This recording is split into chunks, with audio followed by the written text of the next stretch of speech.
Shalom semuanya. Baik, kalau Bapak Ibu senang dengan sebuah judul khotbah, saya ingin menyampaikan dengan tema mempersembahkan kehidupan kita sebagai kehidupan yang berkenan kepadanya. Nah, saya ambil dari kitab Roma 12 ayat 1 sampai 3. Demikian bunyi firman Tuhan dengan judul perikop persembahan yang benar. Ayat yang pertama, karena itu saudara-saudara, demi kemurahan Allah aku menasehatkan kamu supaya kamu mempersembahkan tubuhmu sebagai persembahan yang hidup, kudus, dan yang berkenan kepada Allah. Itulah ibadahmu yang sejati. Ayat yang kedua, janganlah kamu menjadi serupa akan dunia ini, tetapi berubahlah oleh pembaruan budimu, sehingga kamu dapat membedakan manakah kehendak Allah yang baik, berkenan kepada Allah, dan yang sempurna. Berdasarkan kasih karunia yang telah dianugerahkan kepadaku, aku berkata kepada setiap orang di antara kamu, janganlah kamu memikirkan hal-hal yang lebih tinggi daripada yang patut kamu pikirkan, tetapi hendaklah kamu berpikir begitu rupa sehingga kamu menguasai dirimu menurut ukuran iman yang dikaruniakan Allah kepada kamu masing-masing. Sampai sini dulu pembacaan firman Tuhan. Saya jelaskan. Mempersembahkan kehidupan kita sebagai kehidupan yang berkenan kepadanya adalah kembali di ayat yang pertama tadi. Demi kemurahan Tuhan, Yesus menasihatkan kita supaya kita mempersembahkan kehidupan kita yang berkenan kepadanya. Hidup yang berkenan kepadanya yaitu hidup yang sesuai dengan kehendak Tuhan, rencana Tuhan dalam kehidupan kita. Nah, mempersembahkan kehidupan kita sebagai kehidupan yang berkenan kepadanya ini juga tercatat di dalam 1 Korintus 6 ayat 19-20. 6:19-20. Atau tidak tahukah kamu bahwa tubuhmu adalah bait Roh Kudus yang diam di dalam kamu, Roh Kudus yang akan memperoleh dari Allah, dan bahwa kamu bukan milik kamu sendiri, sebab kamu telah dibeli dan harganya telah lunas dibayar. Karena itu muliakanlah Allah dengan tubuhmu. Konteks ini juga mengajarkan kita bahwa mempersembahkan kehidupan sebagai kehidupan yang berkenan kepadanya adalah kita harus tetap berjuang untuk hidup tidak mencintai dunia dan menginginkan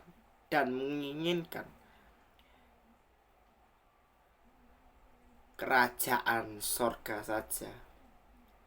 Visi kita adalah mempersiapkan jemaat Tuhan sebagai jemaat yang kokoh dan siap untuk memasuki kehidupan yang baik, kehidupan yang akan datang yang lebih baik.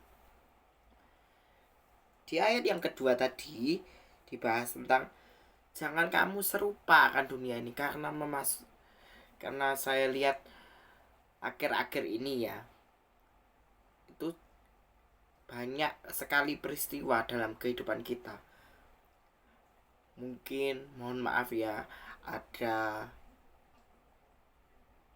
peristiwa gencatan senjata,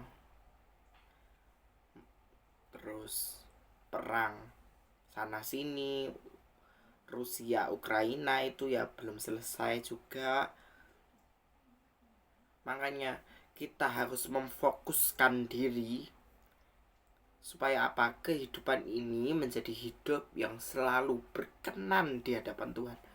Jadi milikilah hati yang selalu menyembah kepadanya, sehingga hidup ini menjadi hidup yang selalu berkenan kepadanya. Roma, kita kembali lagi di dalam kitab Roma ya. Roma 12:2. Janganlah kamu menjadi serupa akan dunia ini, tetapi ingat tetapi berubahlah oleh pembaruan budimu, supaya kamu dapat membedakan mana kehendak Allah yang baik, berkenan, dan yang sempurna. Tuhan ingin kehidupan kita adalah hidup yang selalu berbuah demi kerajaan Tuhan. Tuhan ingin memakai kita sebagai alat untuk menjadi saluran pembawa berita baik, pembawa firman yang baik. Agar apa? Hidup yang kita jalani selama di dunia ini adalah untuk satu-satunya mengerjakan kekekalan. Karena apa? Hidup kita sudah lunas dibayar di atas kayu salib. Makanya muliakanlah Tuhan dengan tubuhmu. Nah, dari sini kita dapat belajar bahwa menghadapi musim-musim kehidupan yang kita hadapi sekarang ini, kita dapat belajar melalui setiap proses kehidupan kita, gimana kita mencari Tuhan di dalam setiap aspek kehidupan kita. Entah kita masa-masa yang terpuruk, masa seneng, suka, duka, macam-macam. Tapi percayalah satu hal ini, kamu harus mempunyai perspektif yang kuat bahwa Tuhan selalu ada dalam setiap aspek kehidupan kita. Makanya manusia yang Tuhan sudah ciptakan itu, Tuhan juga mempunyai rencana baik bagi manusia. Itu apa? Manusia dikembalikan kepada rancangan yang semula apa? Supaya apa? Kehidupan kita semakin berkenan kepadanya. Makanya fokus kehidupan kita adalah satu, selalu carilah dahulu kerajaan Tuhan dan carilah dahulu kerajaan Allah dan kebenarannya. Itu di dalam Matius 6:33. Maka semuanya akan ditambahkan kepadamu. Makanya carilah perkara-perkara yang ada di atas. Carilah perkara yang di atas. Jangan pernah memikirkan perkara yang di bumi, karena yang di bumi sifatnya adalah sementara. Nah, selama 70-80 tahun ini kita mempunyai visi yang kuat, yaitu mengerjakan kekekalan yang sesungguhnya, di mana kita melakukan sepenuh hati, setulus hati, agar hidup ini menjadi hidup yang berbuah, yang menjadi dampak yang baik bagi masyarakat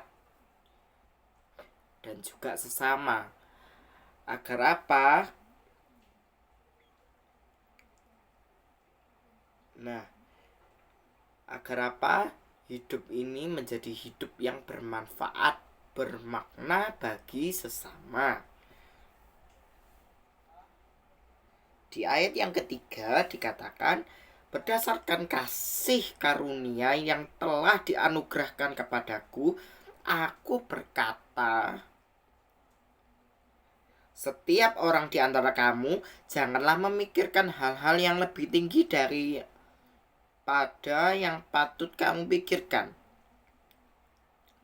Tetapi hendaklah kamu berpikir begitu rupa sehingga kamu menguasai dirimu menurut ukuran iman yang dikaruniakan Allah kepada kamu masing-masing. Nah, dari sini kita harus mempersembahkan diri kita sebagai kehidupan yang berkenan kepadanya, yaitu hidup yang selalu tinggal di dalam hadirat Tuhan, menemukan wajah Tuhan setiap hari, sehingga hidup ini mempunyai relasi yang baik, relasi yang kuat, yang intim bersama Tuhan dalam menjalani proses kehidupan ini.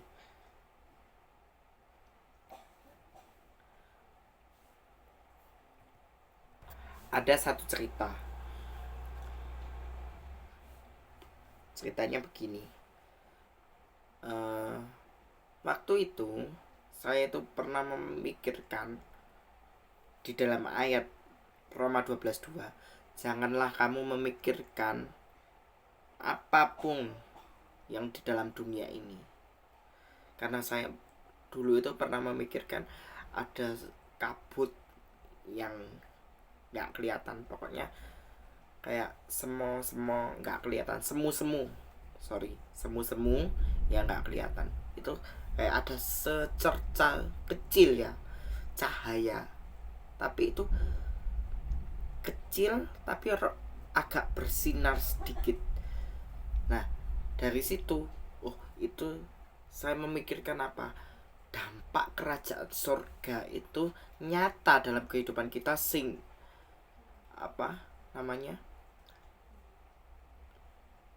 dari kerajaan, dari gambaran semu itu, saya dapat lihat kerajaan surga itu dulu semu, sekarang agak sedikit lebih terang.